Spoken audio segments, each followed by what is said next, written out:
Estamos de volta com o Pensamento Jurídico, uma produção da Associação dos Magistrados Mineiros, a AMAGES. Participe de nosso programa pelo e-mail pensamento@amages.com.br, pensamento@amages.com.br. Hoje estamos discutindo sobre os desafios do Judiciário do século XXI. O nosso entrevistado é o desembargador da 5ª Câmara Civil do Tribunal de Justiça de Minas Gerais, Luiz Carlos Gamboge. Doutor Gamboge, no bloco anterior, deixei uma questão para o senhor sobre as respostas do Judiciário do século XXI para esses conflitos que citamos, a questão do meio ambiente ameaçado, a crise na família e no mundo do trabalho e também o aumento do crime e da violência no mundo real, no mundo doméstico e virtual. Bem, eu penso que entregar ao Judiciário a responsabilidade de responder a todas essas questões é um caminho inadequado. O Judiciário também tem suas limitações. Eu penso que nós temos que somar esforços, quer dizer, a academia tem que se aproximar do Judiciário, o Judiciário tem que se aproximar das faculdades de Direito. Falta-nos, em especial em razão do momento que vivemos, em que trabalhamos com normas extremamente abertas, indeterminadas, genéricas, faltam-nos teorias jurídicas que façam-nos, a nós intérpretes, aprimorar a nossa condição de intérprete e produção de direitos, a partir dessas normas mais genéricas, e que, no caso do Brasil, ainda há uma lacuna no que toca à produção de teorias jurídicas para que se efetive esses direitos. O senhor citou, por exemplo, a questão da preparação das faculdades. O senhor, como professor de faculdade de Direito, como é que o senhor avalia o ensino jurídico hoje no país, essa proliferação imensa de faculdades de Direito? Isso ajuda?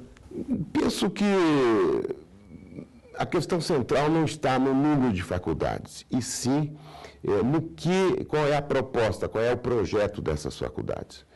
Eu penso que as faculdades existentes ou que vierem a existir, desde que venham a produzir um bom trabalho, serão sempre muito bem-vindas à sociedade. Não obstante, não é possível que a gente fique com aquelas faculdades que se resumem a reproduzir o conhecimento. Isso é muito pouco diante dos desafios que nós temos diante de nós. É preciso produzir conhecimento. E a partir dessa produção de conhecimento, nós teremos condições de alimentar a intelectualidade jurídica e o próprio meio judicial, para que possamos, então, a partir dessas concepções teóricas, efetivamente responder às demandas da sociedade. Lembrando eu que o Judiciário, desde o seu nascedouro, nos primórdios da civilização, ele tem um traço, que é o de decidir. Portanto, ele ingressa no momento em que a sociedade não consegue responder ela própria aos seus problemas. Mas observe, no momento em que nós nos encontramos, eu penso que essa forma tradicional, ou seja, essa formação cultural de decidir, precisa ser flexibilizada. Seria muito positivo se o juiz tivesse ou contasse com instrumentos que permitisse a ele, em determinadas causas emblemáticas, como, por exemplo, o meio ambiente, ao invés de decidir, aproximar as partes para produzir o entendimento entre as partes. Ou seja, ele não é o dono da verdade, ele precisa de compor esses vários atores que participam. Esses interesses, porque observe, todas as vezes que o judiciário é chamado a decidir, ele decide, mas a questão fica resolvida, mas o conflito se torna latente, ao invés de se tornar visível. E isso vem, evidentemente, com o tempo a produzir dificuldades do ponto de vista dos objetivos da norma. Entendi. Ok, transfere a responsabilidade. Bom, eu vou ampliar o nosso debate, chamando aqui a participação dos estudantes da Faculdade de Direito, hoje da Faculdade Milton Campos. Por favor, primeira pergunta.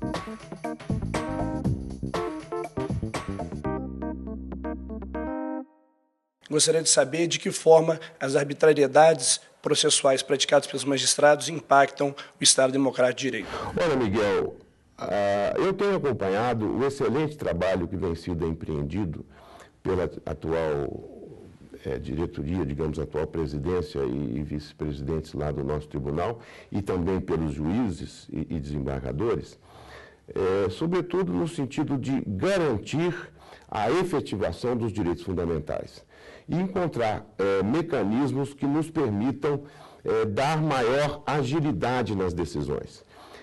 Penso eu que temos agora que nos aproximar do judiciário, do legislativo e do executivo, para ver se conseguimos evitar que novos, digamos, problemas venham a aparecer, sobretudo no executivo, que tem um grande conjunto de conflitos, de ações que estão em discussão, para ver se conseguimos fazer algum entendimento, de modo a que essas ações sejam resolvidas de maneira ampla, coletivamente. Qual a participação do judiciário brasileiro frente ao pluralismo social para efetivar o Estado de Direito? No pluralismo, nós não conseguimos mais, a partir de normas estreitas, pequenas e precisas, responder a todas as questões. Portanto, você deve estar já observando que nem sempre as respostas são encontradas no Código Penal ou no Código Civil. São sempre respostas encontradas no Código Penal constitucionalizado e no Código Civil constitucionalizado. Significa, os princípios jurídicos estão a cada dia mais sendo chamados para nos ajudar a responder às questões jurídicas postas. Por quê?